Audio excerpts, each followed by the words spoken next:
Thank you.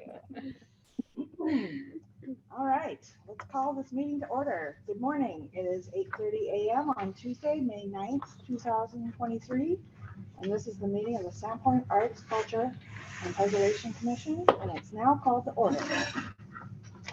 For the record, I am Chairwoman Ellie Sussness, presiding at City of Sandpoint Council Chambers, 1123 Lake Street in Sandpoint, Idaho. Commission members present or absent, Barry's here, Caitlin's here, Rick's here, Karen had to step out for a moment, but she'll be back. Uh, Keely is absent, Hannah is absent, Mike is here on Zoom, and Woody is absent. But we still have a quorum, so yay, awesome. Can everybody hear me? We will now proceed with the approval of the minutes from the commission's last meeting. I will entertain a motion to approve the minutes of the April 11th, 2023 meeting. Can I have a motion? You may have a motion for that. All right. A second. Caitlin seconds. All in favor? Aye. Any opposed? All right, motion passes. All right, onward to the financial report. We have SOAR funds in the downtown district of $144,000 and some dollars. In the northern district, we have $78,000 and some dollars. Summer box advanced to date, $14,840.22. And remaining balance on that is $5,159.78. Any questions on the financial report? Awesome. Let's head on to our City Leader Series 5A. And I would really love to introduce Amanda Wilson. She is the, what is your official title? Infrastructure and Development Series Director. And Heather, you wanted to say a few words? Yeah, well, I'm so excited that you're here today joining us, Amanda. And I learn from Amanda every day. Your knowledge of the city is so incredible. The projects that you do are really important. You're a great mentor to me. And so I just wanted to make sure all of our team met you and also understood a little bit more about SURA and how SURA affects public art. And I certainly think that you are an expert within that category. So I'm going to go ahead and let you take the stage here. Wonderful. Thank you so much, Heather. It means a lot that you invited me to attend your meeting today, and I would love to have a conversation about SURA. I will note that I am not a finance expert, so that is my explanation of SURA is more directly related to one, how we're able to utilize this urban renewal agency to implement some of the things that are really important to our community and how we got there. In preparing for this conversation, I thought, well, I am in a room full of individuals that really care and value history. So I should probably start with some history as applicable. And just a little bit more background very briefly about my role with the city. Infrastructure and Development Services is kind of a long title. Essentially, it is self-explanatory though, being responsible for the infrastructure that we put into place within the city, as well as all of our private development. So our planning team, our engineering team, the building department, all of that, we all collaborate and work together under a single service group so that our services are integrated is the intent with that, versus having individual departments that are kind of doing their own thing. And so that has been in place, that service group for just about 4.5 years now. So it's a really strong team. There's lots of resources that are available to you as a commission. And I know that Heather works with them very closely to include our city planner, Amy Tweeten, our new civil engineer, Brandon Stagland, and then last but certainly not least, our building official, Christine Coleman, who also has a lot of experience related to the historic preservation of buildings as well. So any questions before I kind of chime in on SURA? Okay. And I assume and know that you guys have all probably seen, I brought some handouts if you're interested in our strategic plan at the city. this does tie directly to kind of the conversation about how we take our, I'll pass these out, how we take what's important to our community and implement it. If you think of infrastructure and development services and kind of what our priorities focus around, it's what's important to the community. Well, how do we know what's important to the community? Really, that comes from City Council as our elected representatives of our constituents. And then them forming and articulating clear direction in a strategic plan to not only the community and getting on the same page as a body, but also to staff. So if we're working on something or we're progressing something forward, it really should be in direct alignment with our strategic plan in a fairly clear path, right? You should be able to say, we're working on this. This is how it directly aligns with our strategic plan. So then the strategic plan has priorities as well as really the core value. And I think, have you seen this before? Am I being repetitive on Not in this way. No. Okay. So the strategic planning effort really begins with, it's a several day series of workshops with City Council and staff, really trying to bring together what we've heard from the community and what staff are seeing and living every day with working with our citizens and business owners. And so City Council has adopted this strategic overview that says the city of Sandpoint is distinguished by its lakeside beauty, small town feel, and welcoming people. Our core values are really around high integrity, collaboration, and effective stewardship, which I think this commission is a very clear example of one of the ways in which we achieve that. And then this is where I think the focus of the SURA component comes in. So strategic priorities, the 5 pillars below that support Sandpoint's future as a strong, resilient city that governs effectively, invests wisely, and grows responsibly. So with that said, I'm going to pass out one more thing here. And I'm also not an artist, so the visual you'll have to forgive. So how does the strategic plan fit into implementation of particularly arts, historic, and cultural projects, and as well as other projects? So if our strategic plan kind of sits at the top of this triangle, and then we have our comprehensive plan, which is that overarching visioning document for our community.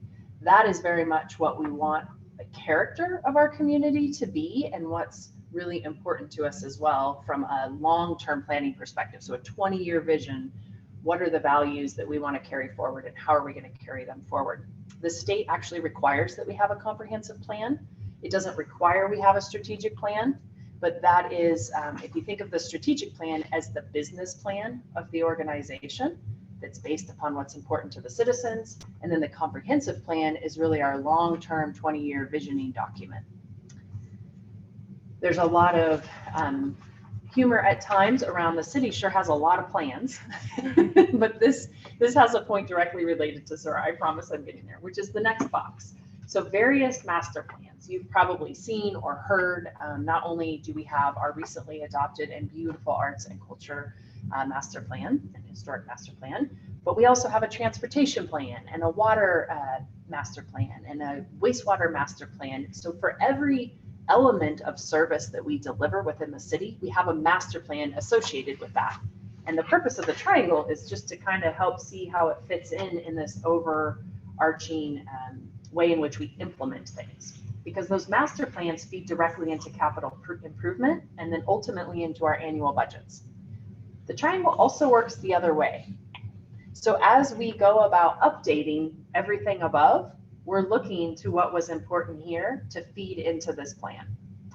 So history, back in 2002, we did an economic study of our downtown, particularly, as well as our northern area. And that was really, if you can think of that more like a master plan, it was looking at here's the feasibility of our current economic situation and how could we progress it forward? Meaning we see that there's a need to revitalize our downtown. How do we move that revitalization forward in order to achieve the vision that was in our comprehensive plan, which is why I say this triangle works both directions. So that economic report ultimately landed with, in 2005, the city council formally solidified in a resolution dated October 19th, 2005, what is called the Urban Renewal Agency. So you heard us refer to SURA, which is the Sandpoint Urban Renewal Agency. And what I love about this document, which I'm happy to leave it with you if you haven't seen it and you can share it.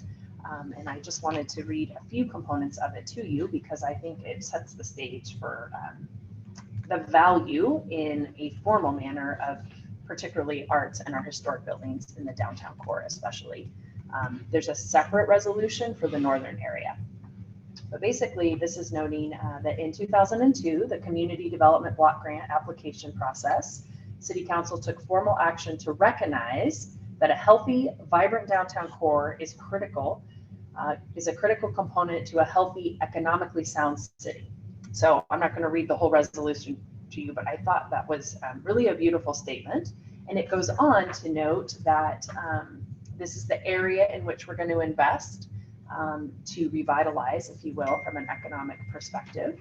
And it notes that Tom Hudson was hired in 2001 and 2002 and urged that proactive steps be taken to recreate downtown as a pedestrian-friendly place and to radically change the traffic circulation patterns, hence our one-way to two-way reversion, and provide sufficient parking and sound economic growth.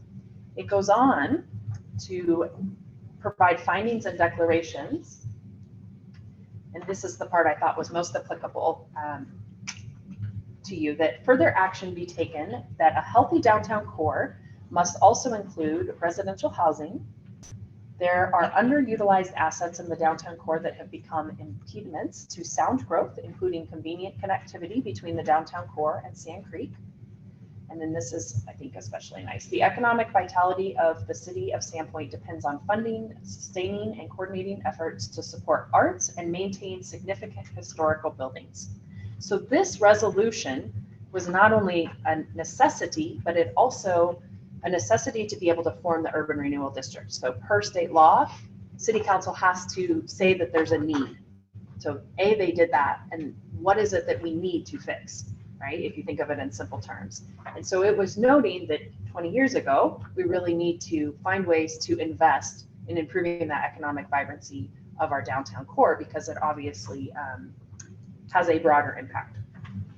So with that said, I just wanted to bring that forward to, you have a resolution that has an associated urban renewal plan. So in order to have a urban renewal agency, you have to have a plan that's adopted by city council that says, this is what we're going to do with this tax allocation, which is what an urban renewal agency is.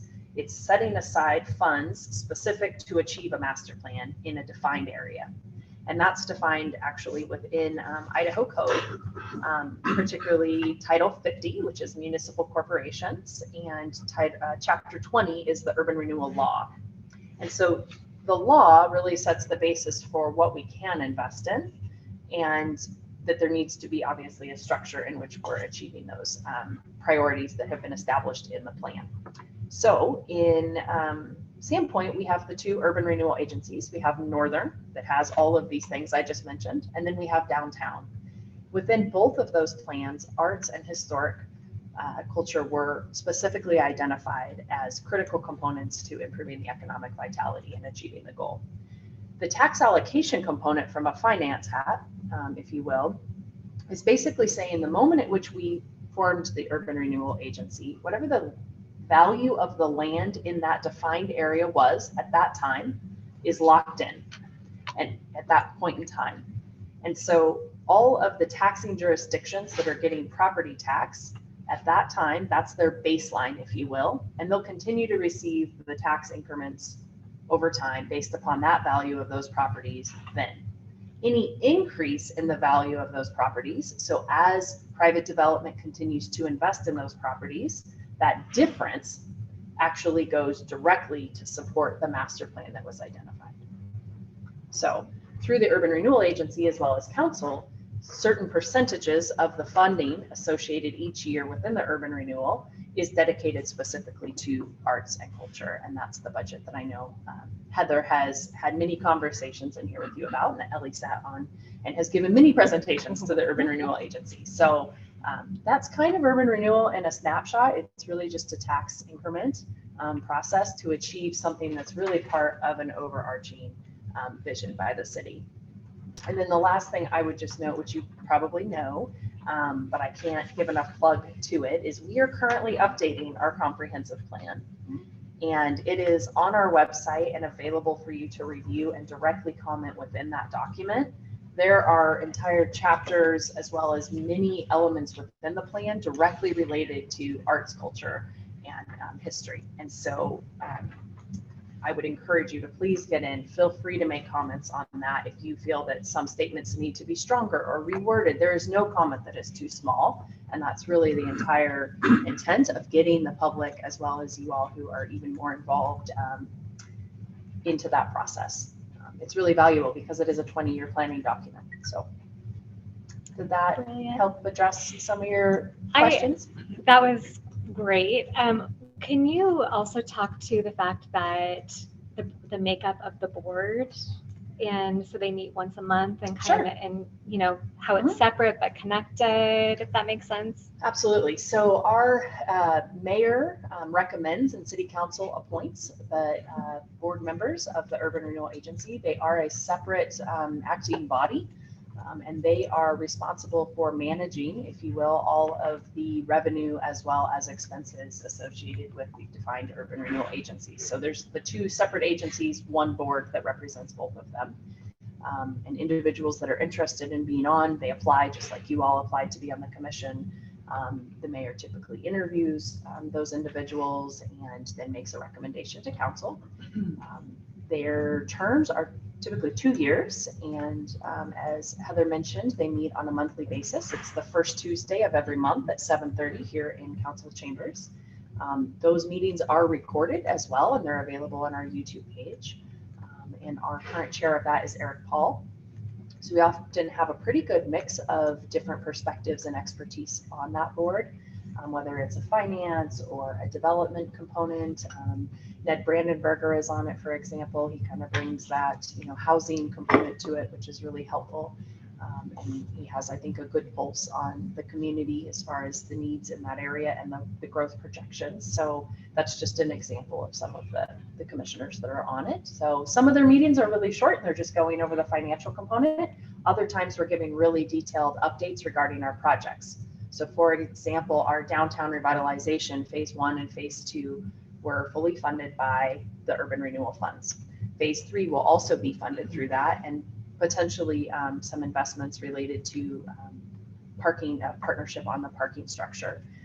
That was already identified in that plan when it was adopted, and then obviously from an arts and culture perspective. So we are implementing projects both in the downtown as well as in the northern area. That's our Great Northern revitalization of that entire corridor. So within the Urban Renewal Agency, not only do you have this location that's defined of which you're collecting tax, but there's a very defined area that you're allowed to spend the money that you receive. And so particularly on Great Northern, it's from Gooby North, for example. So we can't invest those dollars from Gooby Road south. It's pretty strict on how that funding works. And then just as a side note, our funds currently sunset, meaning they end in 2029 for urban renewal funds. So, but we are currently, my sense, particularly from the updates we get from Eric Paul, is that the forecasts are tracking that as we forecasted the amount of revenue we would receive, it appears to be tracking well, and that you know, it's not coming in under, it's not coming in substantially over. So I think Eric Paul's done a great job of helping us forecast what kind of revenues, so that we can properly plan when we're going out for, say, a phase 3 of downtown revitalization. How much money do we have available to invest in that project? Do you guys have any questions about Sarah at all?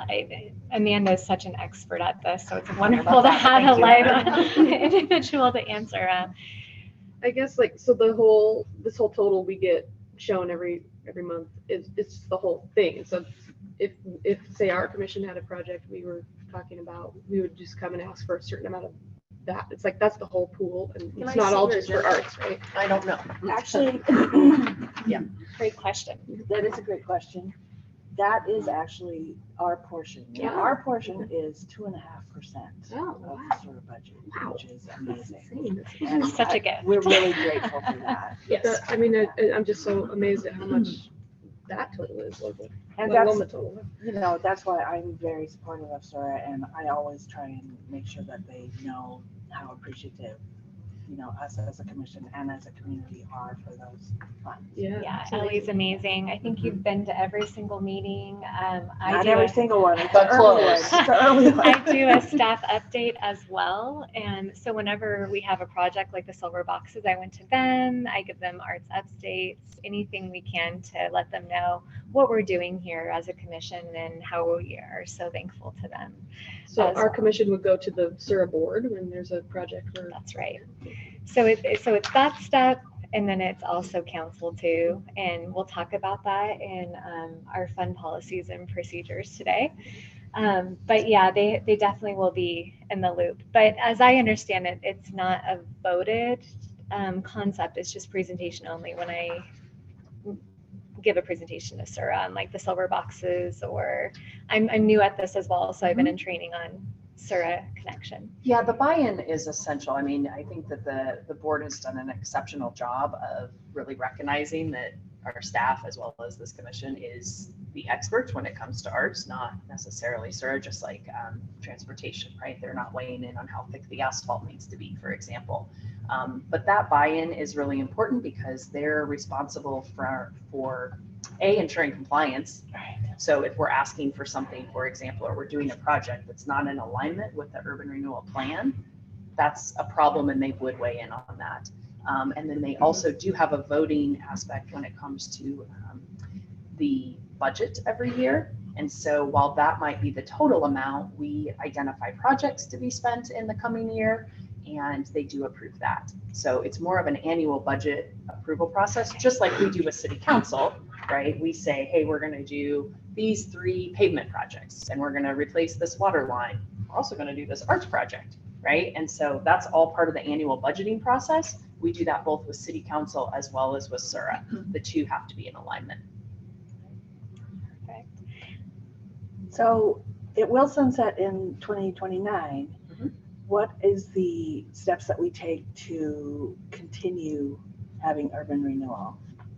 Great question, and I'm probably not the best one to answer that. I think that there's a lot of legal components when it comes to Sura and how many times you're allowed to actually amend the plan, if you can extend the boundaries or not, and that's much more of a legal lane. I do know that as that sunset period approaches, I'm sure we'll, as an entire organization, be having many more conversations about our options, whether or not to let it, sunset, whether or not we want to extend it. That'll be a really healthy, I think, conversation that city council as well as staff will be having. In terms of public art, if we are doing art in parks, I work with Maeve in that team. If we're doing something downtown or within a right of way, I work with you, Amanda, and your team. Is there anything that you would like to interject about that and that we should all know about when public art downtown? I think that we have an opportunity to, we being my team, have an opportunity, especially now, I think having, a dedicated staff member to help. Heather is present in all of our leadership meetings. She's really engaged in all of the projects coming up. So having your seat at the table in all of those discussions is huge. But what I think our team can do a better job at as we move forward with some of these downtown revitalization projects in Great Northern is as we are getting to the point of having some preliminary designs available, right? So maybe we get the plans to the point of, we call it 30% complete. So we don't have all the information, but we have a pretty good sense of what this is going to start to look like. Early on conversations and discussions, not only with Heather, but potentially coming to this commission and having you all give feedback on it, I think would be wonderful, because there is always an opportunity to incorporate that, whether to incorporate aesthetically pleasing aspects and respect for our current environment in those projects. For example, downtown revitalization phase 2, if you may recall, we contemplated doing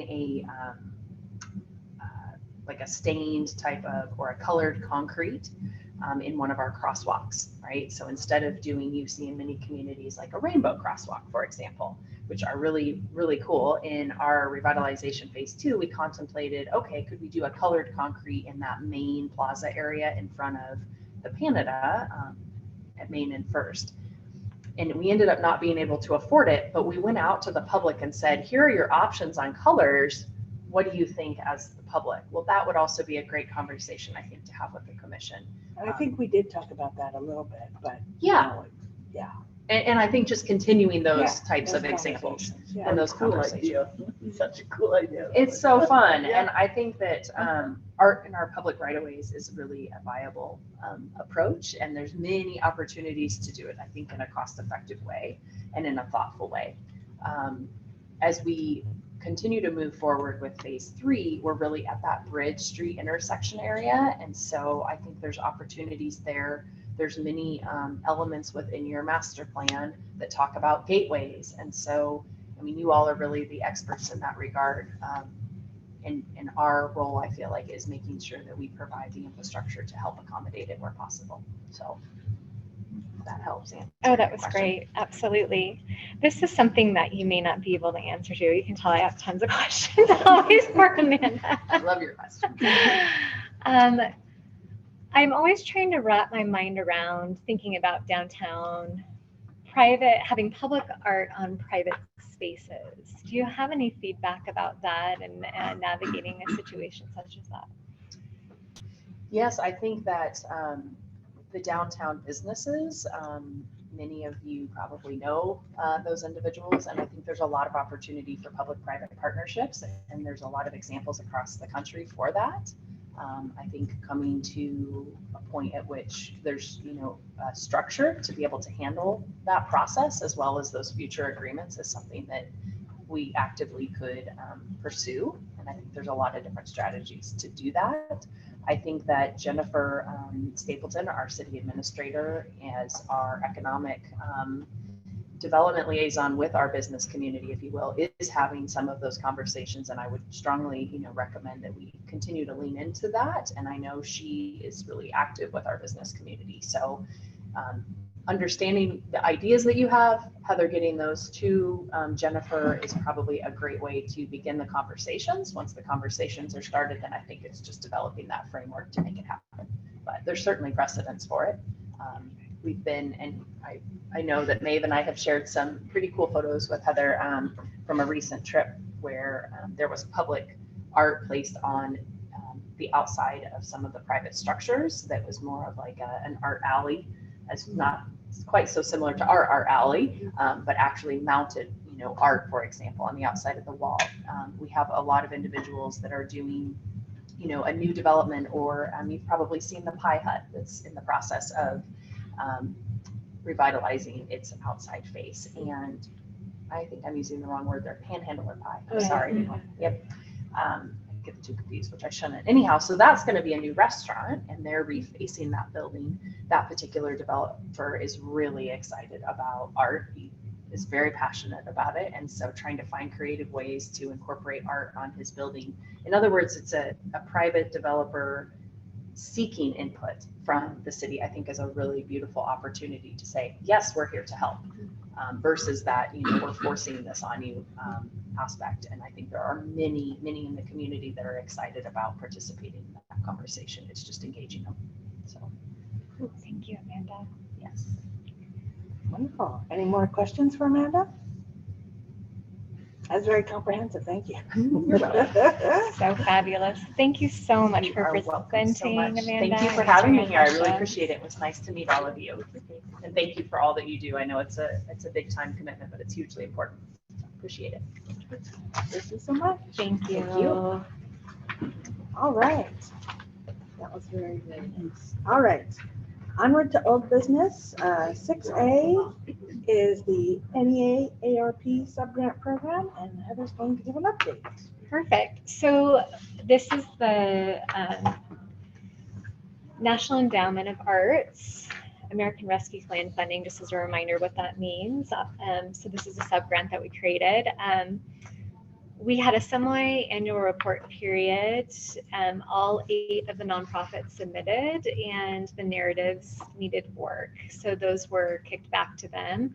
And then I recently had a new deadline of the 5th of this month, and everybody got them in. So they're headed down to a review stage.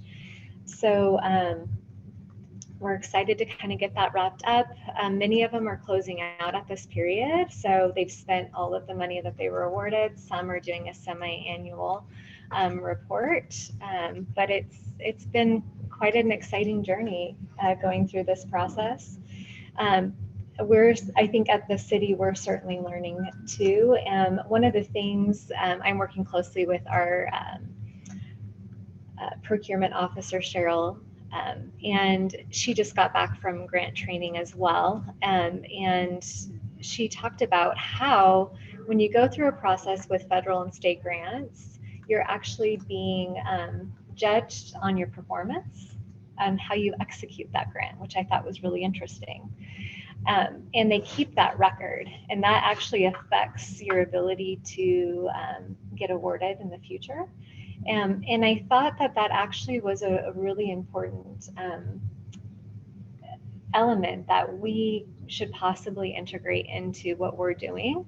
And so as we're doing more grant funding, we can evaluate, who are the organizations that were easier to work with, well organized, we're able to execute the reports well, and I think that will help for future grant funding. So that's something I am working on internally, and if you guys have any feedback or thoughts on that, I'd really appreciate it.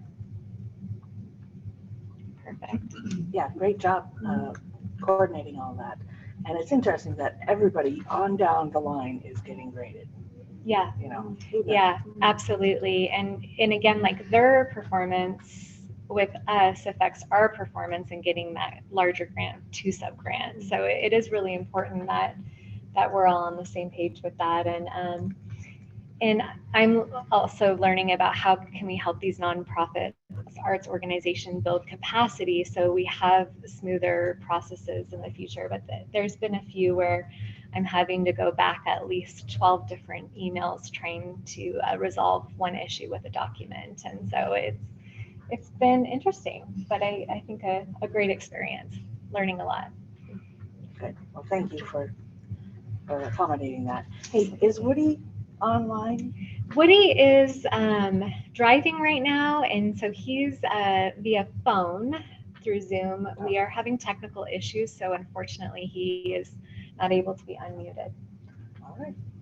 I just wanted to note that he was here. All right.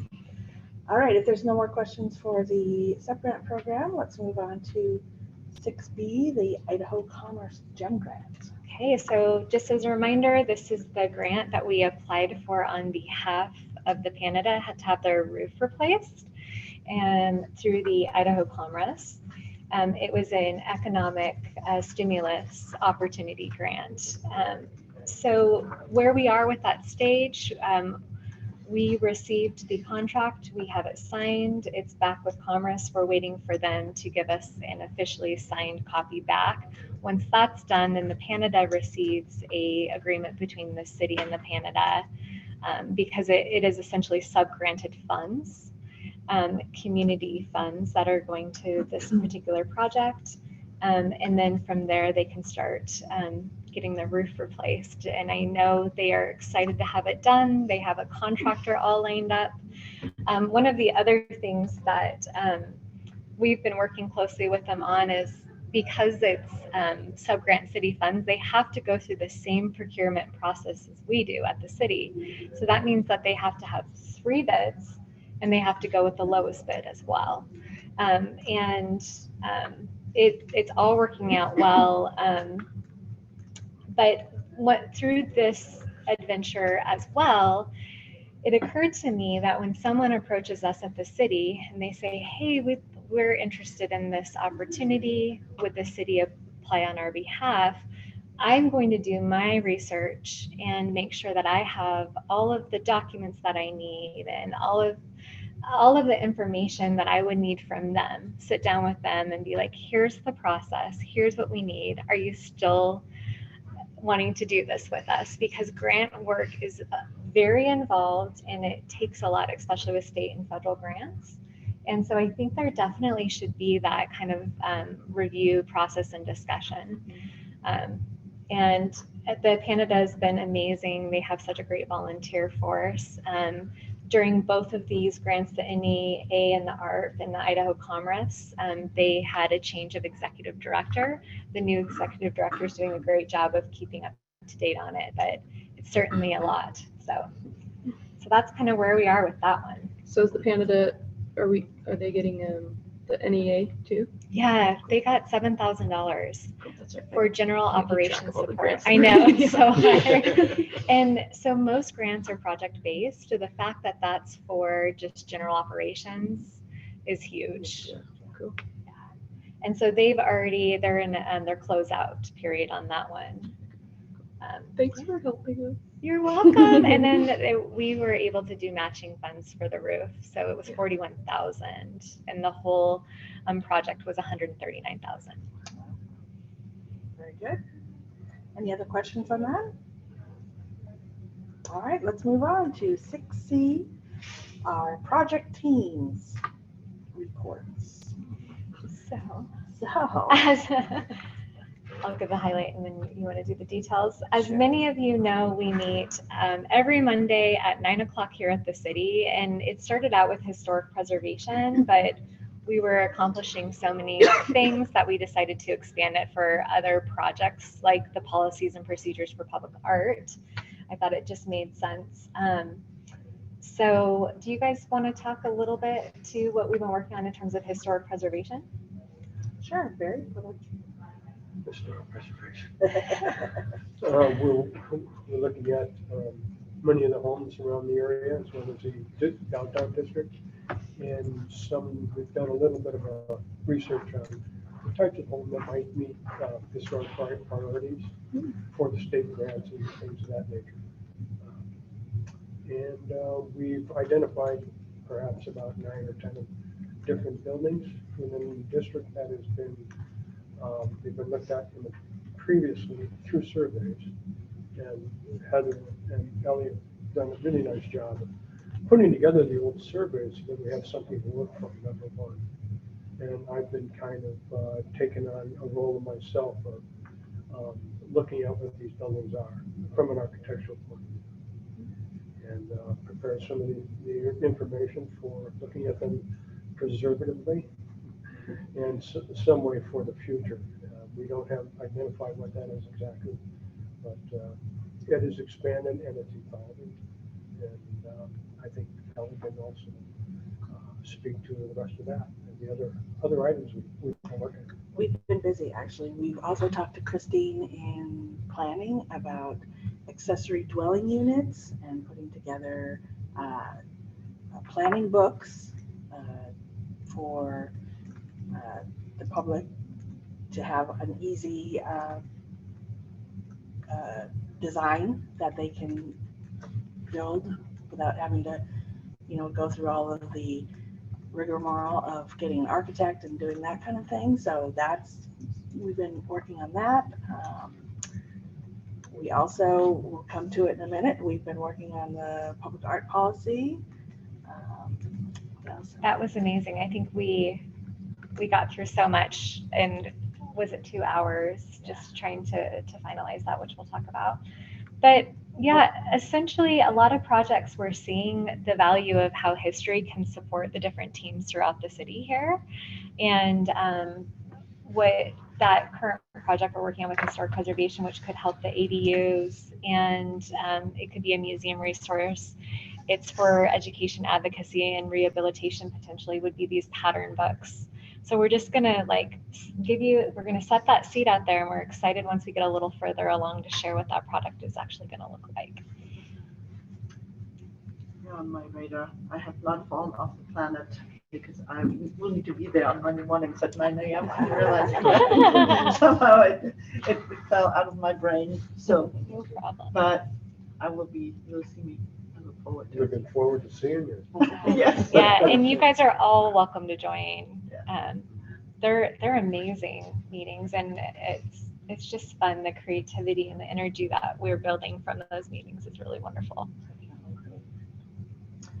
Did we have anything else we wanted to speak on those teams? Yes, Keely and I met, and I think we talked about this last time, but about the walking tour and how we're going to be interjecting our elements. Ellie will help support us on the reprinting of like a new cover that's more like graphic and fun to add that art element. And then Keely's gathering performance artists to lead the tour. So I'm going to meet with her and the performance artists we're hoping we can get at least 4 people from like LPO, from her groups to be available and be trained to do a tour. And then 4 of us here on the commission will be trained to do a tour too. So we can have that standing last Friday of every month. I think we talked about, Cami, please correct me if I'm wrong, June, July, August, September. We'll do it the last Friday of the month. And then anytime there's like a wonderful opportunity to give a tour, I remember when I was at the museum, there was 200 attorneys coming to town and they wanted entertainment. And I was like, I can do that. So I think if we can pop in and give a tour, they're only about 45 minutes to a specialized group. I know Leadership Sandpoint does it. There's a lot of other groups. I think it's a great idea. So that's coming along. Now that the weather's better, we'll continue to update our inventory, better photos. Yeah. We'll do We walks. just go out and take photos, right? Yeah. And right now, everything's beautiful. Yeah, it's like, so I was just gonna say that. Here's your opportunity. We're so green and pretty. Let's do it. And I always feel like, this is stuff that if we can incorporate it into our everyday life and do the projects that we really love, we're always going to get the better value. So I really appreciate all of you guys, and you're very busy with life and careers and so forth. So whenever you guys can make it, make these projects happen. That sounds great. Any update on the calendar? No, I Okay. haven't talked to Hannah or Keely. Perfect. They are on that. Perfect. All right. Any other questions on that? All right, let's move on to 6D, the Silver Box Program. Update. Okay, so last Wednesday I presented, and I'll go ahead and show that slideshow. I presented to council the Silver Box program and letting them know that we are going to be moving forward with it. I also have presented to council, and excuse me for a second. I always like technology here. And it was not an actionable item. It was just a little reminder about what the program is about, because essentially we haven't done the Silver Box program since 2021. And sorry guys, let me just pull this up here. I'm gonna go under project. So it wasn't actionable though because it's an ongoing program, Just right? discussion only, And exactly. it will be actionable when we actually have a selection panel and choose a piece. Then it will go to council and be an actionable item. Yes, Right? Okay. yes, indeed.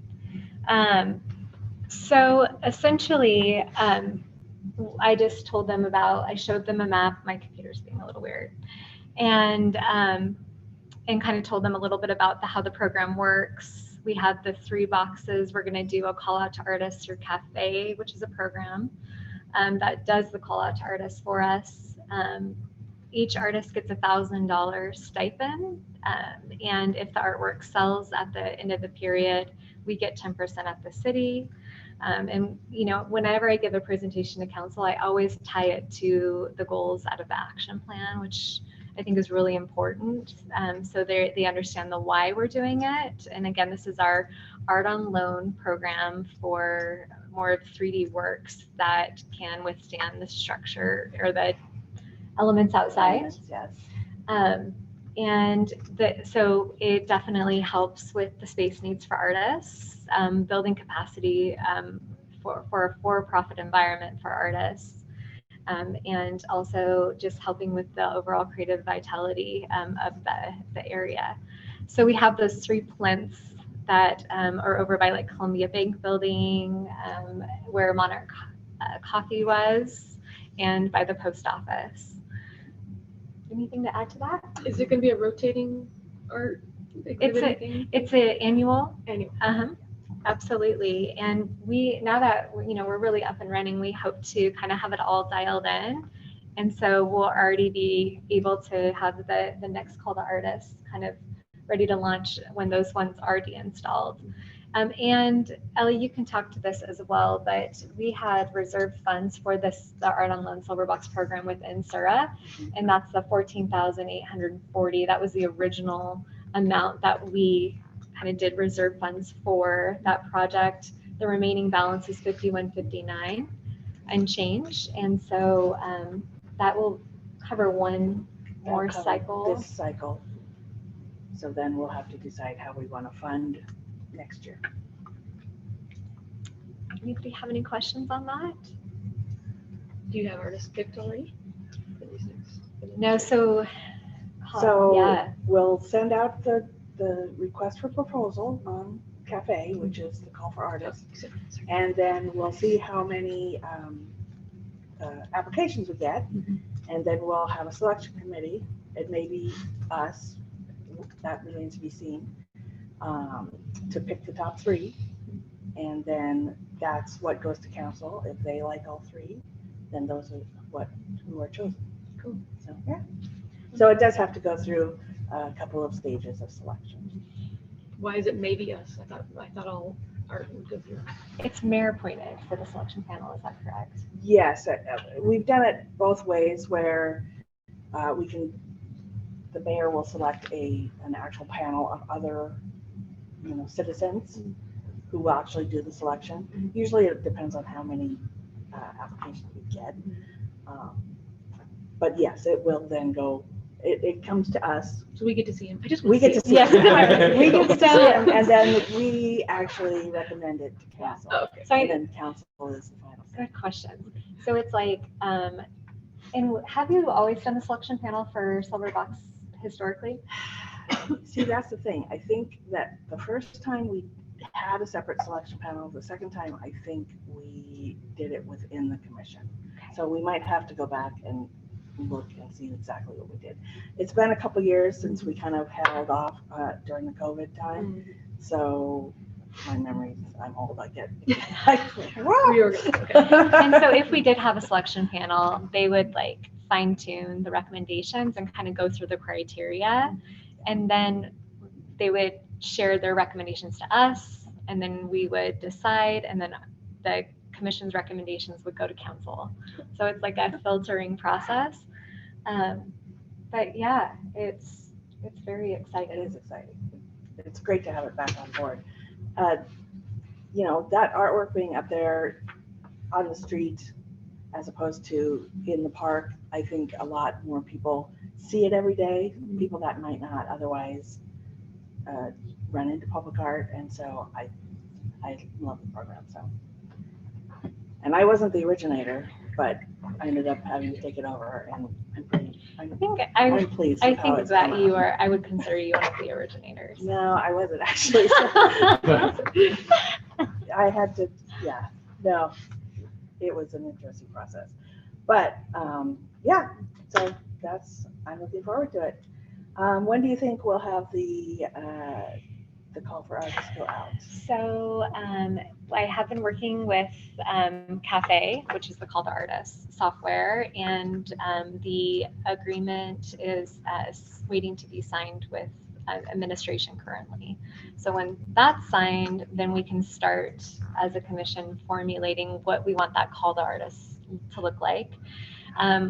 I think the last cycle we did, council wanted it to go national because there were not enough local artists that had outdoor art, that was stable enough. Someone one time submitted like paper mache. Oh, no. Yeah. So that's the kind of things you Yeah. get into. You need to vet what. Exactly. what And goes then through, yeah. what's great is that you guys have, is it the third cycle? You've really fine-tuned it and dialed it in now, where we have like a great program description that was already done, and like what the artist needs to do, what we need to do.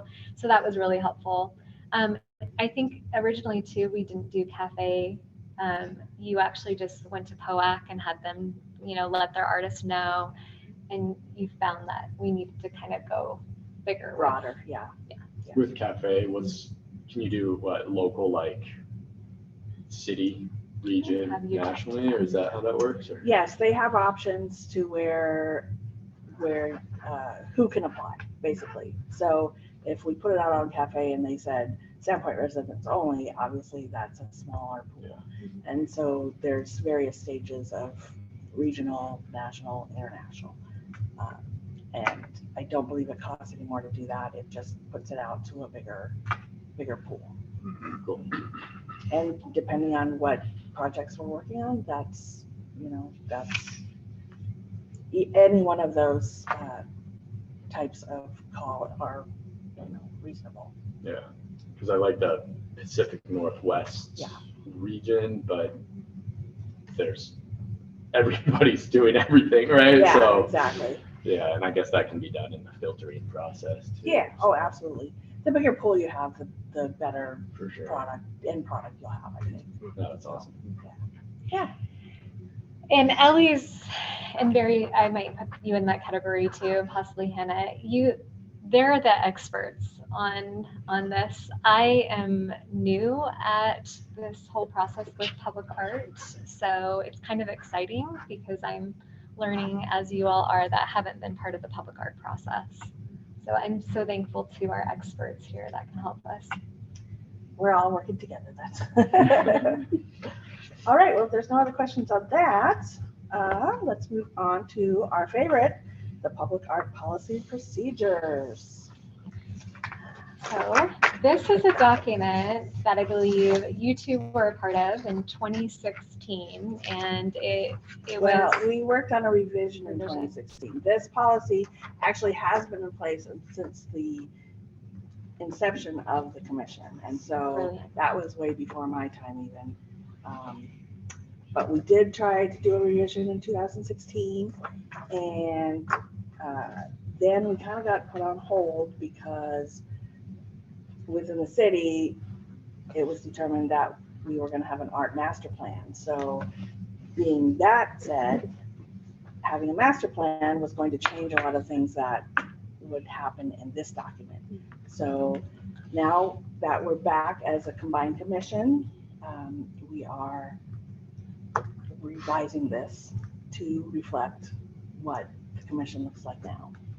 So I took that document, Ellie and I kind of workshopped it and did high level stuff, pretty much taking Sandpoint Arts Commission out and adding who we are. And then yesterday, Woody, Barry, Ellie, and myself sat down and really kind of went through it in pretty great detail. And then, so we're able to discuss it today here. And then after that happens, it's going to go through legal and our contract procurement officer, and I'm going to have our city planner look at it and our city administrator. And then once I can always bring it back with what kind of the internal changes are to you guys one more time, and then it will go to council and then be voted on. And then therefore it will be adopted. Now, there's two components. In the past, public art policy was merged with procedures, but we thought it was a good idea to keep those separate, where the policy is something kind of that is an inherent document that stays, it reflects code, and then procedures can be a working document that we can update more often and is easier to change, essentially. So let's start with the public art policy. And Ellie and I are going to kind of team up on this. Did you guys all have a chance to take a peek at it with some notes? We can do this in many ways. I don't know if you want me to read each line or if it's easier just to like say, hey, mission statement. Do you guys have any comments about that? Can you guys let me know how you'd like to go through the document? Well, let's go ahead and just read the mission statement and see what everybody likes. The purpose of the public art program is to enhance the public spaces of the city of Sandpoint by introducing public art into the city environment and promoting the city as a center for artistic and cultural excellence.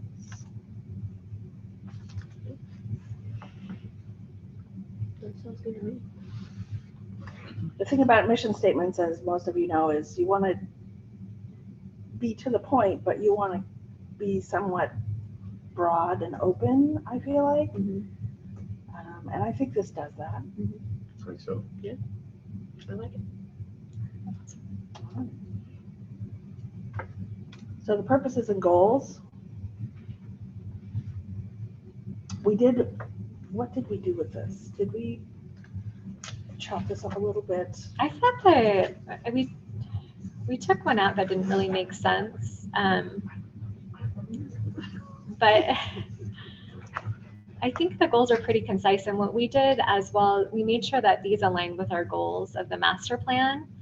The other thing that we added that I thought was really important was to implement goals and actions consistent with the relevant planning efforts of the city.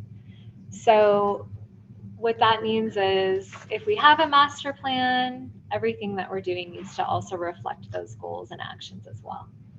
So I think that was the one thing we did add to what we had before. We included economic vitality in the first statement. Thank you. There was some discussion over how that would be a part of bringing Thank you. all of these policies together.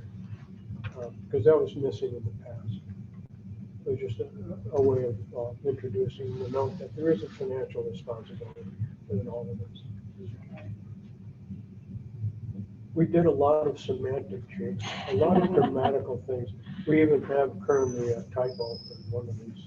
I just found it. Yes, I saw that. So there were a lot of that going on and a lot of rewriting of the paragraphs. But I think it still needs quite a bit of work, but Yeah. that's why we're all here. It's really good if you have some more time to go through these. And there are so many nice, good ways of making it easier to read. We want your opinions. Should we move on to number 2? All right, so this actually is answers some of your questions, Caitlin. Proposed public art projects within the city of Sandpoint shall be reviewed by the Sandpoint Arts, Culture, and Historic Preservation. The commission shall review, advise, assist the mayor and city council. We work in coordination with the Arts and Historic Preservation Officer to develop, coordinate, and promote all disciplines of public art. The commission shall have the following objectives in addition to all other powers, duties, and responsibilities contemplated in Title II, Chapter 10, City of Sandpoint Code and Idaho Code, Section 674604. So that paragraph basically states in a nutshell that we assist and advise city council, and we are working under those two codes, Sandpoint, City of Sandpoint, and Idaho Code. Chapter 10 is that's what defines our commission, the structure. So it's an adopted code. And then the Idaho Code, that is how governing bodies work, which essentially acknowledges that we follow Robert's Rules of Order and, so forth. So. And then you can always reference back to those codes if you have further questions. We thought it was better to stay high level and just reference codes instead of putting all of that information in this document. I think And of course, that'll be vetted by legal. Yeah, I'll probably so. We'll see what they have to say. So number 3, dedication and disbursement of funds. Basically just talks about all the funding types that we can use as a commission. There's supposed to be a space right there. Funds collected. Or is that one word? Oh, is it? Oh, on mine, yeah, Sorry. where I printed it out, there was just no space right. Yeah. We'll go over it. I'm going to blame it on like nasty technology issue. Not the user. Is there any questions about the funding or any additions? Any ideas on what would happen? We don't want to forget anything because then we're restricted if we don't have it in there. All right. Number 4, conflict of interest. So the conflict of interest requires recusal from participation in the selection and recommendation process. So that would mean if any of us have family members or are involved in a project that comes before us, then obviously we could not vote. And then B, a conflict of interest is as defined in Title I, Chapter 10, Section 4 of Sandpoint City Code. So if we have questions, we can revert back to that. So that's the official conflict of interest document for the city. So it addresses employees, but it also addresses any official city body, which would be you guys elected. Application, number 5, application of public art monies inclusions. So this just has a list of what the monies can be spent for. And there's quite a bit. It's great. So you might, think about this, think about if there's anything we're missing. Fees for consultants, we talked about that. That would not necessarily be for an artist to be using a consultant. It would be for more like planning, like our master plan and so forth. Yeah, maybe that might have to be more specific, because I think we had that question yesterday, like who's consultants? So that might be something we need to flesh out a little bit. 6, application of public art monies exclusions. So there are exclusions.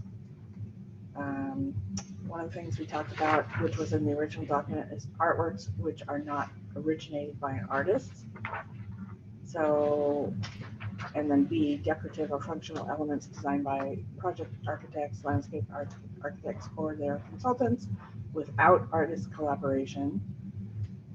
Art objects which are mass produced by standard design, such as playground equipment, mountain science maps, unless designed or executed by an artist. So this portion is, I think, was designed originally so that our art money wasn't used to buy like the mass-produced park benches, things like that. Should we say something about AI in there for the future? Because that's like coming in so hot that I don't know. I just had the thought that maybe we should say that that would be one of the exclusions. That Right. I don't know what the wording would be, but I just think that that's kind of going to be an issue with art in the future, I think. Right. I'll make a note of that, and we'll think about how you would how we would include that. Yeah, and how we word that, and how we would like distinguish if it even is AI. Like it's just going to get so good. It's terrifying me. Right. It's like, who's like how are artists going to be able to? Like when we say, which are not originated by an artist. Gosh, that's such an amazing can of who's an worms. artist, right? Yeah, totally. It's gonna go down that rabbit hole. But artworks that aren't original like that, AI could be considered original, I guess. But you could. Not technically enhanced. Yeah. Well, but then is that art? Yeah. It's hard to. I mean, maybe we Great question. don't exclude AI because I guess that is still kind of like It's still it's kind a form of art, I guess. I don't How know. long will it take for AI to get to Sandpoint? Might be here. Oh, yeah. Dun, dun, dun. Yeah. Oh. All right. Well, so shall we move on to procedures and then talk about how we want to do our next steps?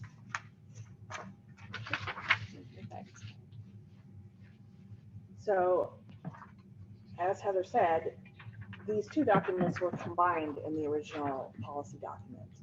And, procedures are a completely different animal than the actual official art policy. Procedures, this can be a working document because it's not adopted policy, but it's still a roadmap for us to use when we're doing selection committees, things like that. So basically, I think this is a pretty great document to read through as far as how we're going to determine projects and how we're going to make those decisions on selection panels and how we get through the process from, um, dreaming about the project all the way through to implementing it. Would you say that's accurate? Absolutely. My whole thing, and I was telling them, historically, with arts or historic preservation arts, the city planner and the assistant planner, they were the liaison. So they just made things happen. And when I came into my seat, I'm like, well, how do we internally go about this, and how does this work? And so I love the idea of this document being comprehensive enough that if someone needed to sit in my position, or a chair needed to execute it, everyone would know how to do it. So I don't know if we have to read through all of this, or if you guys didn't have a chance to read it, if you want to read it through and digest it a little bit more, how should we do this? How do you want I to think go? maybe a quick, once I sat down, because we got into the weeds a little bit, and this was like hour 2 of our Yes. meeting. So I actually sat down and printed it out, and I did really appreciate the steps. So do you mind if I do a little Sure, high go level cruise through? So essentially the first one is how does a project get identified? And we also added a lot with my new position, because historically the city never had someone overseeing, just art and historic preservation. So as soon as someone has an interest in a project, it essentially comes to me, and that happens a lot at the city. And then I have to understand if it's viable. So that has to do with murals as well. That's on private property, because public art can be privately owned, but it also can be owned by the city, by a public entity too. So we always need to think about that. So once, and things like it can't be political, that sort of thing. And what I essentially do is I give it an overview. I run it by my internal administration to see if it is viable indeed with the city. And then once it goes through that process, then I present it to you all. And then if we want to go through with it, we essentially, as a commission, talk about the goals, where we want to put it, how we want the different call out to artists to be. And Ellie, I don't know if you wanted to talk to this, because it talks about the different types of call out to artists, with like an open competition versus a invitation, which I thought was really interesting, the difference between the two. Right. And actually, I think that we may have to question that invitation. See, we're still finding things that might. Yeah. Can we do that? Have just so this is a question that keeps coming up. And again, it's great too that I'm new to all this, because I'm looking at it with fresh eyes. But can we just go to one artist who's really great at doing one specific project and ask them to do it? So I've been talking a lot to internal, and our contract procurement officer says that we need to go through that process within RFP. But the RFP could have very particular parameters. What does RFP stand for? Request for proposal. It took me a while to know what that meant. So with the open competition, we have a lot of avenues to get the word out there to artists. So you develop your RFP, then you either put it out on Cafe, which is there's actually lots of platforms like Cafe also. And then you can do it a more organic way, where Heather, as the liaison, contacts all of the arts organizations in, say, the Northwest that you want to target, and then send the RFP to them to distribute to their artists. There's a lot of different ways to get the word out there. Yeah, because Cafe is expensive. Yeah, it's gotten more expensive. It's like, I thought it was $300 the last time we did it, and now it's like 700. 700. So per project. It's One per call, yeah. So we really need to think about, the project, the cost of the project, and then how we want to go about that. I had one question about up here in the voting members. Is that specifically visual artist professional, or is that any arts professional? To have, it says need to have at least 3 arts professionals, two of whom must be Oh. artists. What I think that's defines an pretty artist? open-ended, Just, yeah. And at least in the past it's been.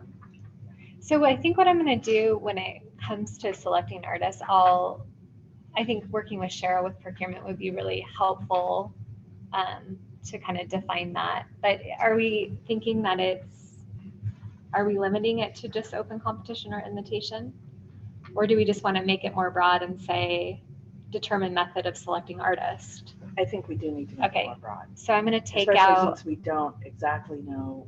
I mean, you have to remember that this original document was created in like 2006. So it's been a while. So a lot of this we do have to update to keep up with the times and whatever, legal things that the city has to jump through to do this. perfect. So with my role, I do a lot of the administration work for you, where in the past, Sally, I think you guys as a commission did a lot. So Yes. I was thinking that I would, probably write and do any of the publicity announcements, call to artists. But anything I do, I'll always take to you guys and have you approve my work. And then we schedule the appointed panel to review the applications and make a recommendation. Should I put appointed panel if necessary? Sure, that's great, actually. I keep going really broad. Okay. And then the next step, and so if they made recommendations, that'd be one thing. We talked about that earlier, or the commission would be making a recommendation. Considers recommendation of the selection panel.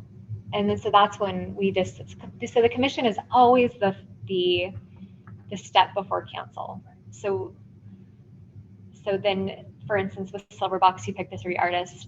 The commission will be the final say of the 3 artists before it goes to council in terms of a recommendation.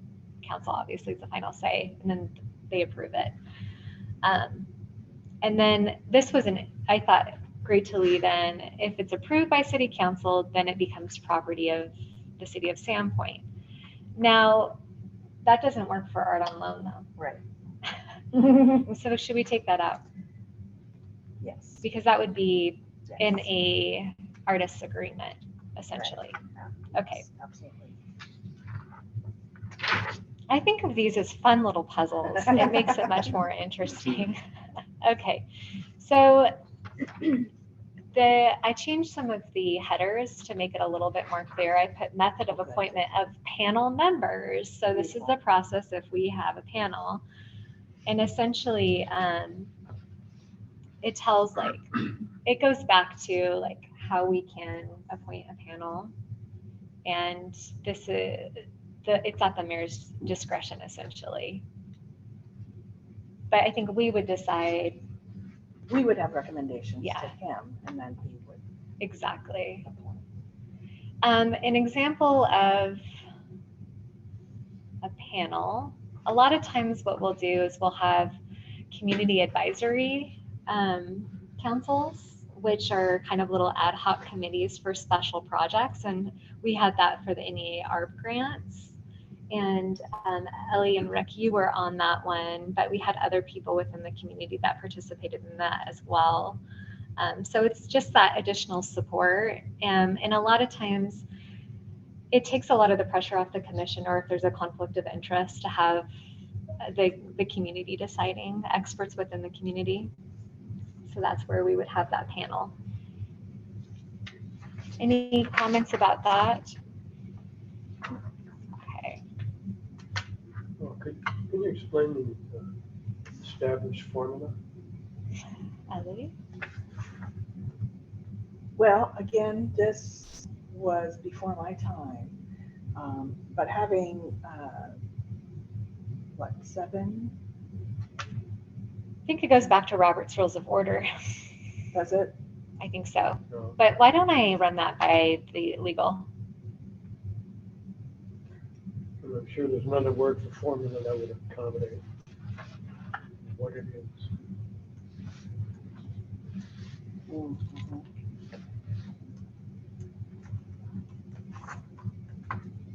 I know with big projects, like for instance, the roundabout, which was $100,000 project, the biggest public art that Sandpoint has done so far. Which roundabout? Schweitzer, yeah. We had the 7 panels, and we had a city council member and the mayor, and you know, because that was a big deal, and it was great to have all those voices on that panel, and a lot of great discussion around those applications, because we got a lot of applications for that too. We got we got 150 applications, and you know, right off the top, we were able to cut that in half, and then you know, so it took all of us in that selection panel Barry was there, to really drill down to the best one. And I have to say, just, you know, it's 4 years out. That was installed in June of 2019, and it is still as beautiful as the day it went in, and the landscaping looks great. So, you know, that is an example of success in my book, and that goes directly to our selection panel. So, yeah, that was great. You can see how the money goes really fast sometimes. Because I'm always like, wow, that's a lot of money, you know, coming from the nonprofit world. And then, whoa. All right. So was there any other changes on the selection panel that you can think of right now? All right. What about selection criteria? Did you have any comments on that?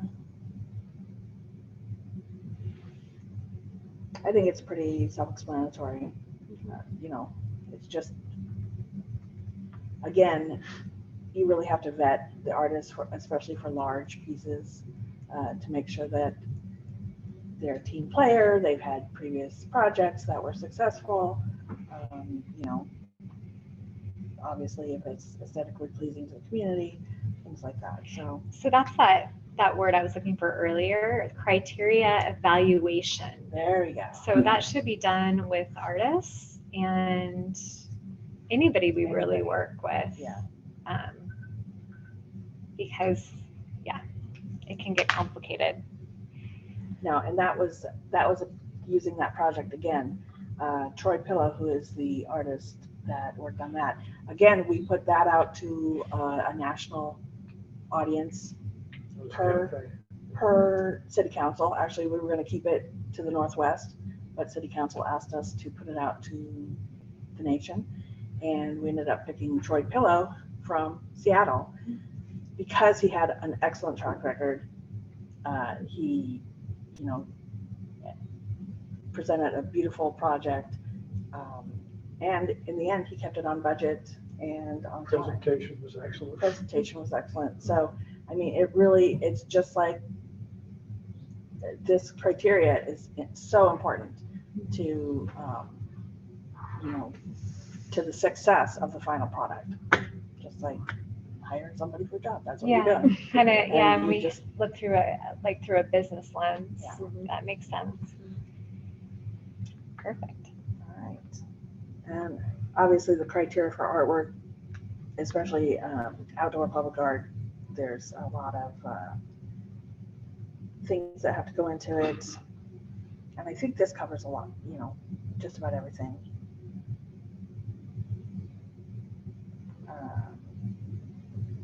We did have the word diversity in there, and that's kind of open-ended, not meant to be, you know, scary, but you know, we have to be able to look at all the things, and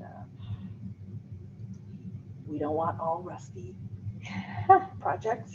That was actually, it was funny when we were working on this, that was a big thing. There was a lot of you know, core 10 art, which is great, but if you have too much in one spot, it's too much, right? So diversity in that sense, where maybe different materials. So, anyway. All right, selection panel procedures for applicants. Actually, we talked a lot about this already.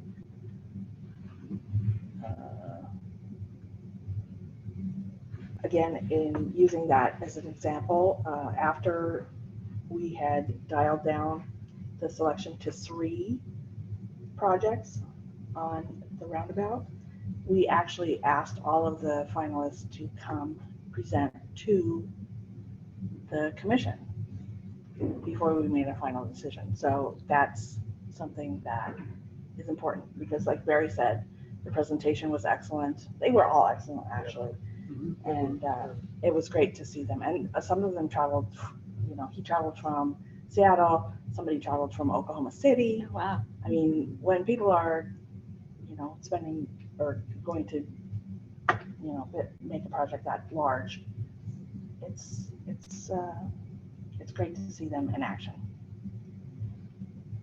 So I think that's pretty, the one thing on this that I would say is important, D, if a recommendation cannot be made from submitted applications, then the commission reopens the call to artists. And that actually has happened where we didn't get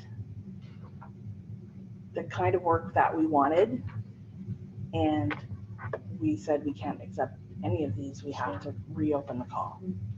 So that's important to have that in there. Because the last thing we want to do is put something up that is subpar, right? That's not what we want to do. So placement and relocation of artwork, that actually we're kind of done with our art process, and this is just for pieces that are already in place. Sometimes you might have to relocate something because something's getting built. To replace it, building moves, things change, obviously. Sandpoint changes a lot. Especially right now. And there's some lists of things if the artwork becomes a hazard, a more appropriate location has been identified. If you can think of anything else that might go there, let us know. And then maintenance of public art. Now this is a work in progress because we don't have a lot of maintenance per se. We just maintain it if something breaks, right? Yeah, we want to try to stay away from pieces that are high maintenance. Historically, our Parks and Rec team has taken care of maintenance for art. They are limited in terms of capacity. They do so much. And again, and we'll talk about that more because traditionally most of our art is in our parks because of different park development projects. But yeah, so I would be working with whatever appropriate team, whether it's planning and zoning or parks and recreation, to figure out how to maintain something or fix it if it got broken, essentially. All right. So what is our next step then? Well, one thing an individual pointed out to me, there's nothing about donations in here. So do you guys want me to just workshop that a little bit with like procurement? Yes. Okay, and legal? Yes, because it's always been kind of a gray area. What if So, it's like not something that works for us? Like, Yeah. how do we go about that process? And but I think I can get a good read on how that would look. You're not So- talking about funds, you're actually talking about artwork. Oh, I would love it if it was just fun. yeah, because Because we do have funds, or that in the funds. right. Yeah. No, this is actually Yeah. Like pieces. somebody Okay. gave you a sculpture. Well, Because it fun happens. story, Yeah. but one of our most iconic public art pieces, the Statue of Liberty, was just manufactured garden art. Oh, really? Yeah, I know, right? So, and traditionally, most of our art, like historically, was just donations. So we did a great oral history with Carol Diener, and it was shocking to know the history of public art. But that's kind of how it got started. So, and we still receive, donations of public art now. Lots of inquiries. So, perfect. All right. So I guess I would ask everyone to read through it again And maybe if you have any additions or changes, let Heather know. Yeah, just shoot me an email and I'll incorporate that. And then I'm gonna pull that document through, all of the different divisions, feed it back to you guys for a final review, and then hopefully get on the calendar for legal, or excuse me, for legally to be adopted. You're like, Right, "Oh." because it will have to go to council. Yeah. And so actually that will be a big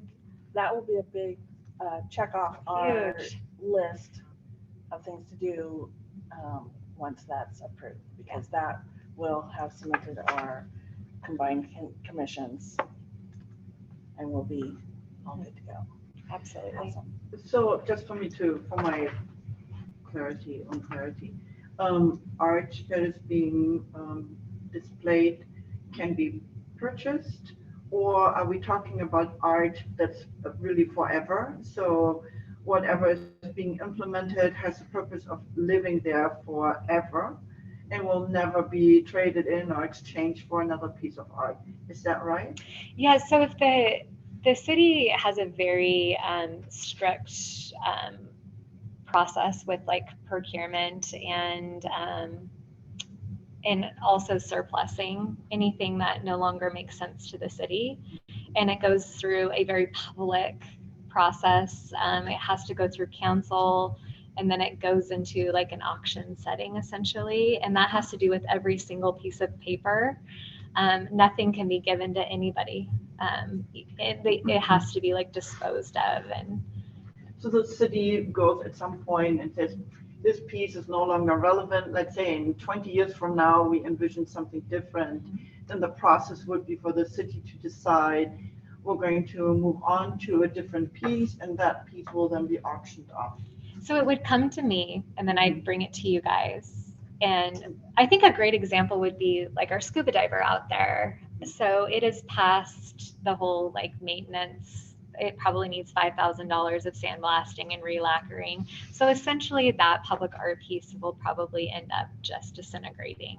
So at that point, we need to formally like talk about it and have it documented what happened to the piece that was damaged.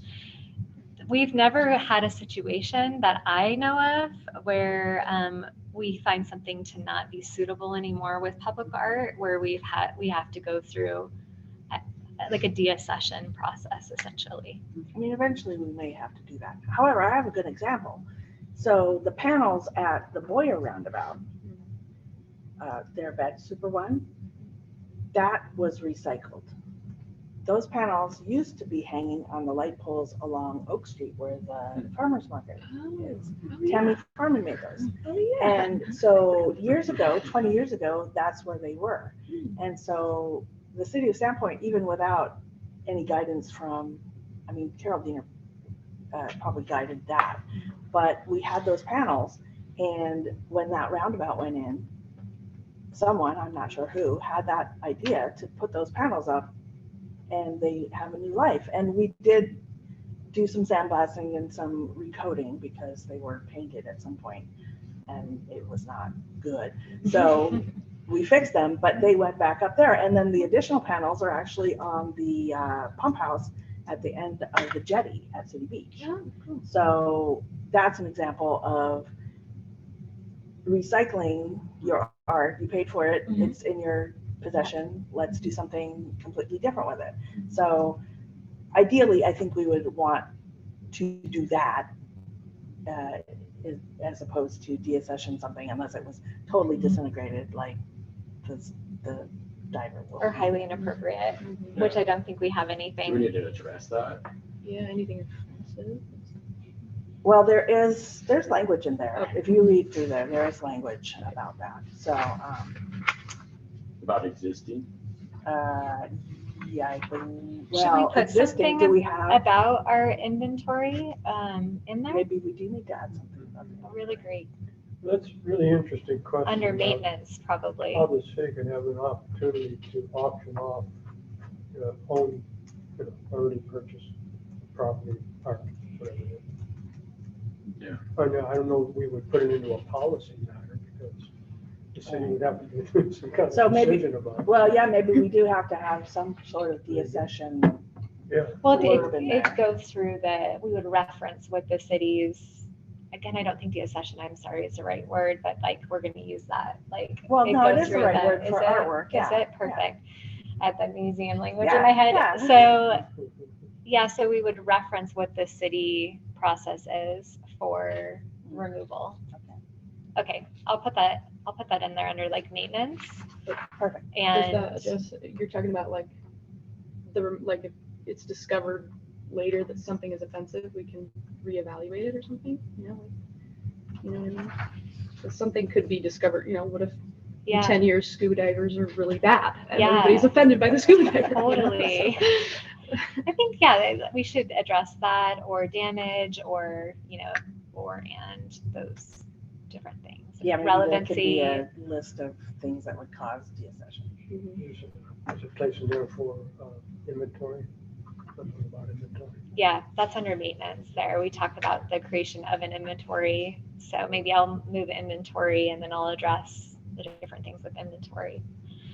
Perfect. Oh, this feels so good to And not Yeah. like we get this have, document this far. I don't think we have anything, Yeah, but but maybe see it we in do other find out later that some guy was a cities. horrible guy and we have a statue of him, you know? Yeah, Yeah, exactly. I love the language that we can have the right to remove it if it. And it's just, Yeah. it's nice to have a policy, Yeah. to reference, Right. rather than just say like, the woken mom's coming for it, or, Right. something like that, It right? protects Absolutely. us. Yeah, Yeah. it's actually like, it's thought out, we've thought Mhm. this for a while before, and so here's our policy. Indeed.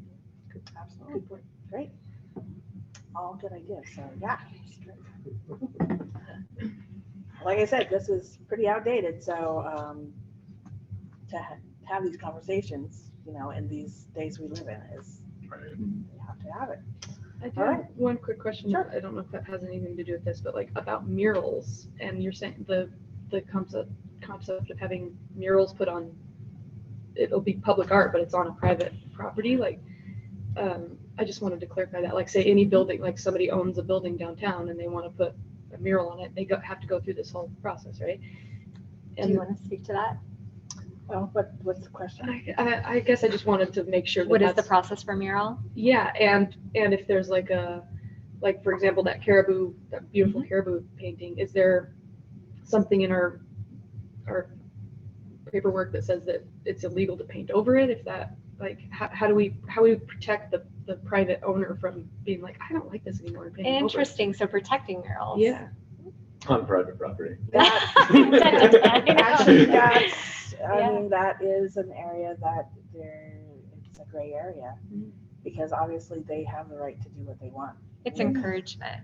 Yeah. Yes. It would It's just be kind of like a outreach and trust. encouragement. Well, trust and then with murals, like have them paint on panels that could be de-installed, and then we could put them back in the community somewhere. So For instance, I just found this out, the mural that was on the side of the Bellwood building Mm. is now on the side of Farm and School.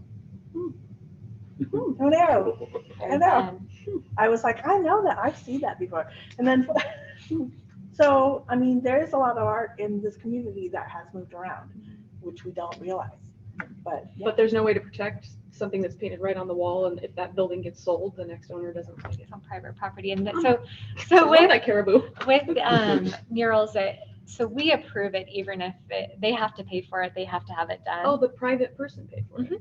Yeah, Oh, but- okay, so that makes it. Yeah, But still, so they have to yeah. go through a mural process though, and a lot of people don't realize that. We've had that run into a couple of times, like Longshot was an example of that. They painted the wine bottles, well, that should have been run through, and I think they ended up doing that. So essentially, they ping me, I present it to you guys, Lions Club did, and I had another person interested, and then we go through that process. So I think that is the only and best example of public art that's privately owned. Am I correct in saying that with murals? No, there's quite a few other Art pieces? art pieces. Okay. There's one on Washington School that the Arts Alliance did years ago. There's one on Second and Church on the guitar store. That Yeah, mural. yeah. Cool. Yeah. Oh, I'm sorry, Oh, what are you but talking in terms of like, there's not like art sculptures that are, it's when we talk about privately owned art that's Oh. public facing, it's mostly murals. It's mostly Okay.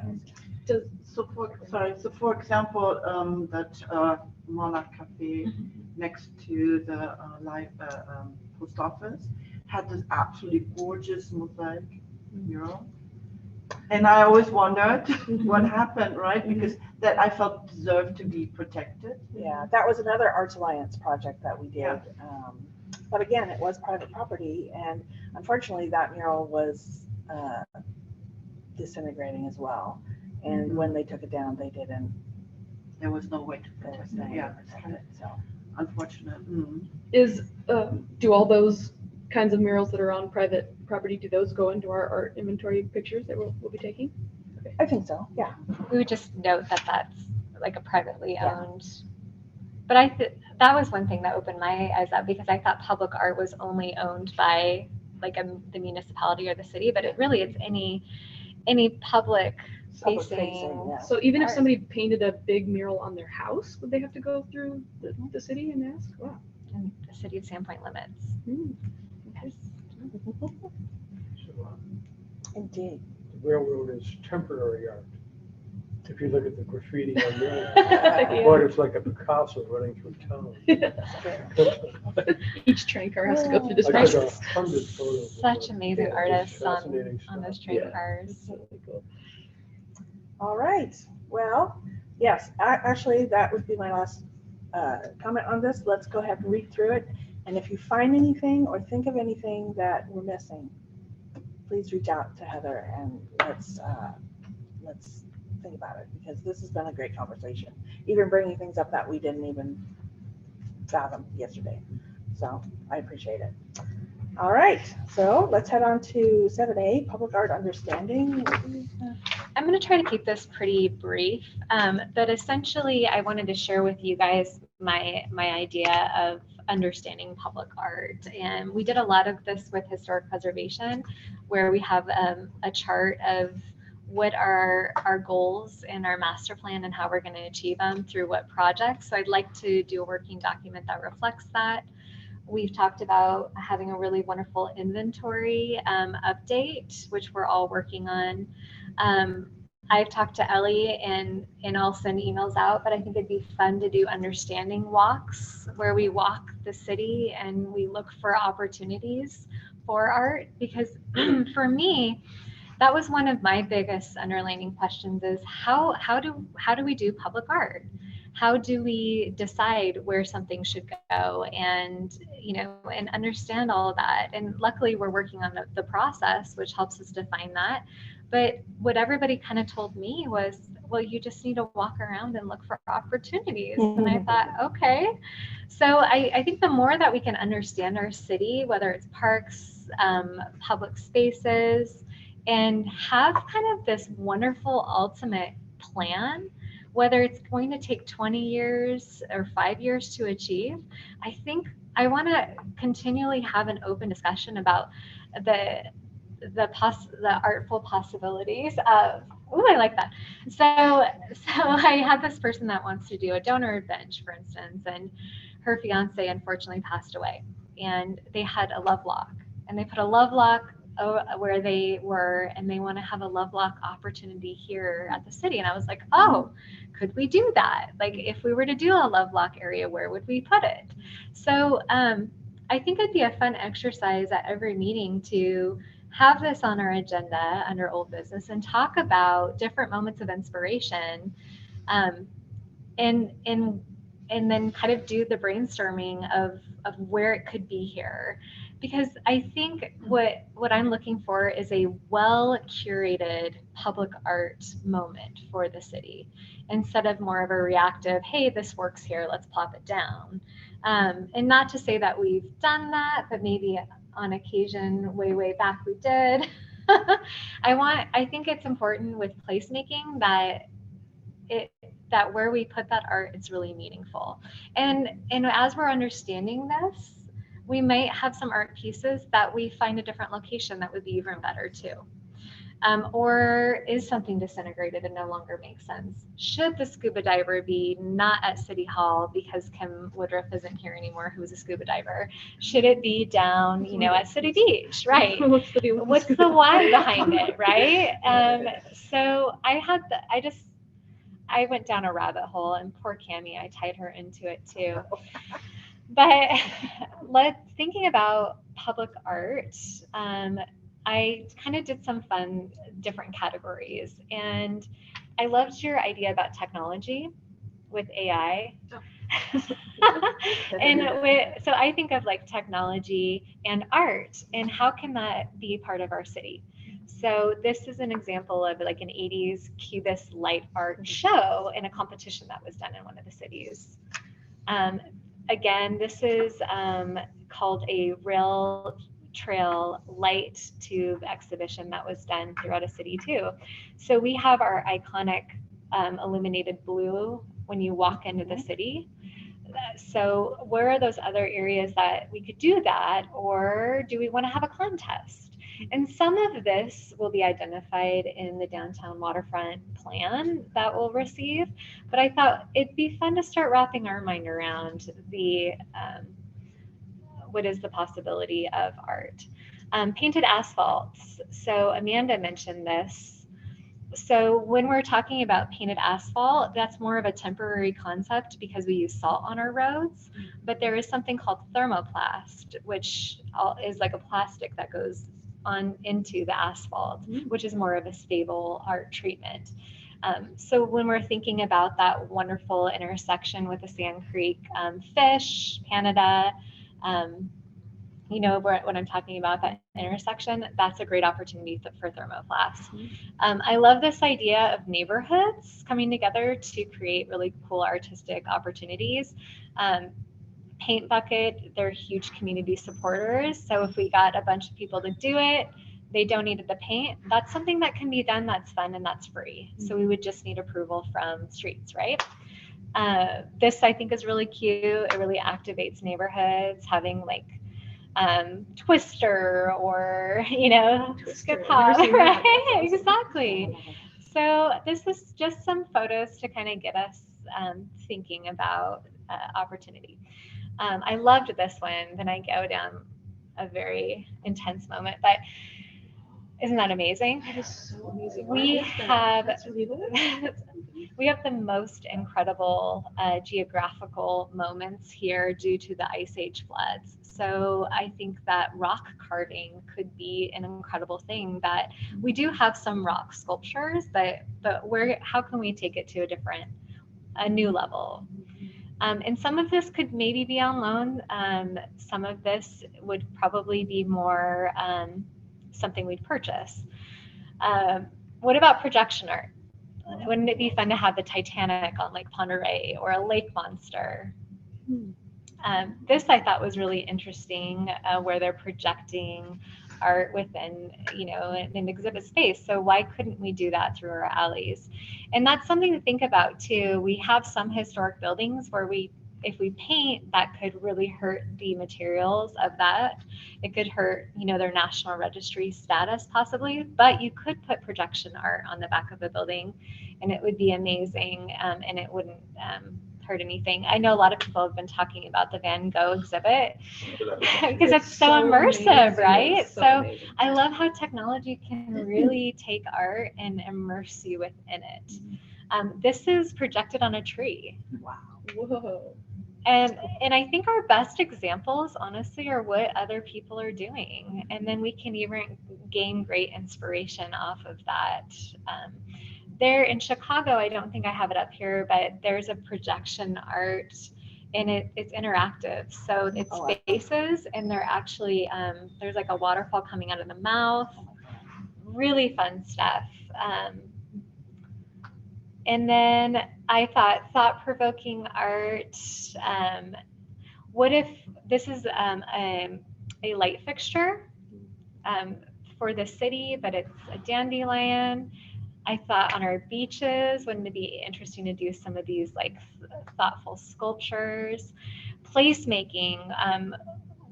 There's the whole like explorer who was Douglas, who came here. So if we had a big pine cone, and then we talked about early explorers and Douglas himself and how the pine cone was named after him, or the Douglas tree was named after him. I loved this. Yeah, that's cool. That's so cool. What if we had, so the human fly, there's this historical story about a circus performer who would scale buildings. So he scaled the Farman building and he ended up dying. So it's really sad. But what if we had a human fly on that building? So it was an art piece, but it also talked about our history. Or at the library, what if we had these large art pieces for placemaking that let you know you arrived, or the music conservatory, there could be a giant music instrument, or the museum could have an object. So if I were a child, I would never forget that, coming upon that library and remembering the big books.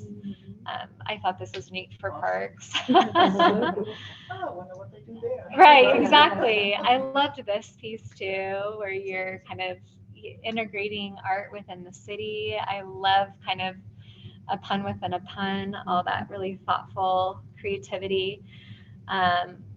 Okay, so at one point we were talking about tree carving, and it's a hard one because it's like, how do you make it sustainable? And it's a high maintenance project, and it's also expensive too.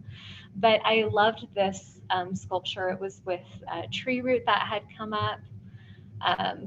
Yeah, I mean, it's just amazing to see what is out there. This was really neat, where it's like holding a tree. And I think that would celebrate the fact that we're a tree city too, and that we care for trees. You can tell that I miss my creative curating. I love that we have some mythical monsters here. We have Yeti, we have the Ponderay Paddler. Where in art can we start telling that? And again, that's placemaking.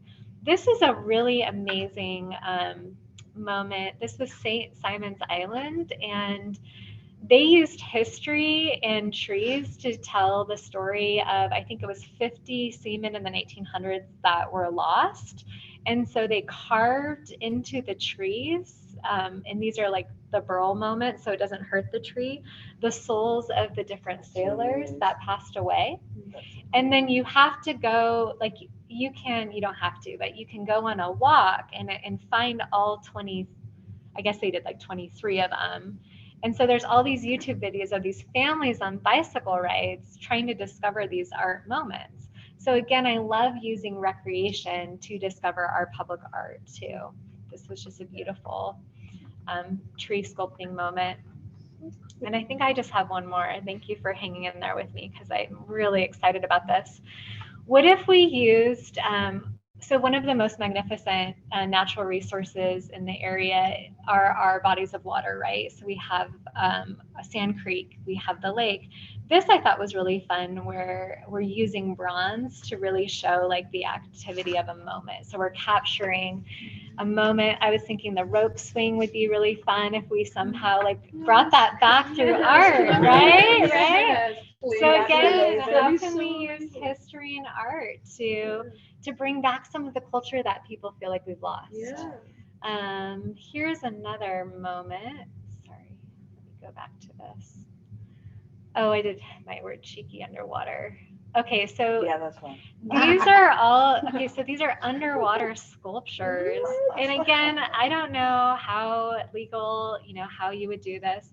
This is driftwood within the water too, which I thought was like kind of eerie and wonderful. So think about having an underwater sculpture that is not underwater during the winter. Right, exactly. Has anybody seen That's the Loch Ness Monster dragon that's out in Sunnyside? Terry Anderson, he's a friend of ours. No. And That's it's been there my amazing. whole life, and it's made out of wood. He just made it, and it's like in the water, but it's just art, like an arched piece of wood with like Love other that. wood on it Cool. that make it look like a spiked dragon fins, and then the head comes out, and it's all just made out of wood, and So amazing. has lasted 38 years. So, So, it's and like, I think know like, it lasts. if you wouldn't mind, like, I'd love I'll to take a like picture. take a picture and we can talk about that and celebrate that. I had no idea, and I it's probably already do have a being picture. Let me done. look while And you then guys are think about, well, it's not in the city of Sandpoint, but like Hope and how we have all that art, Right, right. on the landing. Like that's stuff that's already done that we can celebrate. I loved this where you're using art, but you're activating it with like fountains, but it also could be a placemaking moment if it was in front of the Canada or the Music Conservatory downtown. And I just have a couple more. Oh, this was the paddler fountain. I thought that that was really neat. Oh, that is. Yeah, it's something, it looks just Right. like that, but it's out of driftwood and Yeah, really that's a so lot, cool. yeah, but to put something like that at the city beach was, Exactly. Or like, why wouldn't we have this in In Sand the Creek? tree, yeah. yeah. This is really creepy, but Whoa. it's thought provoking. This I thought again, like underwater sculpture. I never would have thought of that. So anyway, I just wanted us And that would to, bring scuba divers. lots of scuba yes, divers. to kind of get excited and think about what's the possibility, and we know what we have to work with funding wise. We can have goals of what we want to earn, for the future. And then what I see is like we'll have our brainstorming list, and then we'll have all these ideas of places where it could go, and then we'll start kind of mapping it out and developing a plan. Do you guys like that idea? Love it. Okay, perfect. So that's kind of where I am with public art, and I just wanted to share all of that with you. Thank you. There's a bus stop in Seattle where it's bronze footprints next to the bus stop with a plaque that identifies the dance stops. Oh, So when you're waiting for a bus, you can dance. Love it. Oh, that's so smart. So whether you want to talk about that during the sessions that we have, or you just want, if you see something that really strikes you, feel free to always text me or email me that moment of inspiration that you see, and then I'll start cataloging everything, and then we can see how we can make it come alive here. Great. All right, thank you. That's awesome. Very exciting, very exciting, so exciting. So now, another exciting thing, 7B. Karen wanted to talk about hidden gems. Yes, so talking about treasures, right? Yes. So I'm going to share something with you. You may or may not know, academically, I'm an archaeologist, so an Indiana Jane. And artistically, I'm an opera singer, Joan of Arc. So every so often, I wear, all sorts of different hats. I was alerted on that I need to go for a treasure hunt, and there was an item available, which I ended up getting at an estate. It almost brought me into a fist fight, but I secured it. Because somebody challenged me on it, but he saw death stare in my eyes. And is this going on? Oh well. That's okay. That's forever. So we found this because, and this is part of discovering the history and all the stories that are hidden, the hidden gems of Sandpoint. So 2 years ago, we discovered that there was a conservatory, a music conservatory existing in Sandpoint in 1908, which at that time, there may be 2 or 3 conservatories in all of the United States. So for one to have been in downtown Sandpoint was very unique. And uniquely, there was an opera singer involved, Olivia Dahl. We have to name one of our rooms according to her. There's a must in there. But this sign, I purchased at that estate sale, and it was the opening sign to the Sandpoint Business College and the conservatory, music conservatory in Sandpoint in 1908. The fun part is that we opened in 2009 in September, and I'm researching, I believe actually it was on the 3rd Monday in September, which happened to be September 21st. Wow. And I need to verify this with the Daily Beat. So I just thought some unique coincidence is worth mentioning. But it, nobody would have ever laid eyes on it because it was hidden somewhere in some barn or so. And sometimes that to me is a loss to the public. So I've been thinking about how can we invite people to share some of the hidden treasures with the museum. So we have an open door event and people bring, what do you have in your barn that we should put our eyes on? And it would be fun to see, because my feeling is loads of treasures that tell stories about Sandpoint, but they should tell the story to the many, not just the one. And at Sandpoint, we may want to look at that. So it will be right now, a part of the story of the school, and I will make sure many eyes will see this, and we're writing a story for the paper as well. It's just really fun, but the story in itself is intriguing of what has already been there and which has been part of this community's identity for a long time. And we may not have known, and it keeps emerging, telling more stories. And it's fun to kind of capture that and say, we were not the first one, but why here? Right? And so anyway, I thought this is worth sharing, and it's really fun. So I encourage everyone to go treasure hunting. So, Love it. Thank you so much. Yeah, for sure. Thank you. oh yeah. What a treasure. And it says, oh, I should say, an education pays, you're not too old to learn. Oh. Well, isn't that lovely, right? Yes. And we are definitely taking on tuition reasonable. That is a must in our narrative of the school as it exists nowadays. That's so magical. Yeah. Very good. Thank you so much. Thank you. All right. Well, that puts us at 8A. Around the room, does anyone have any announcements? Events? I do.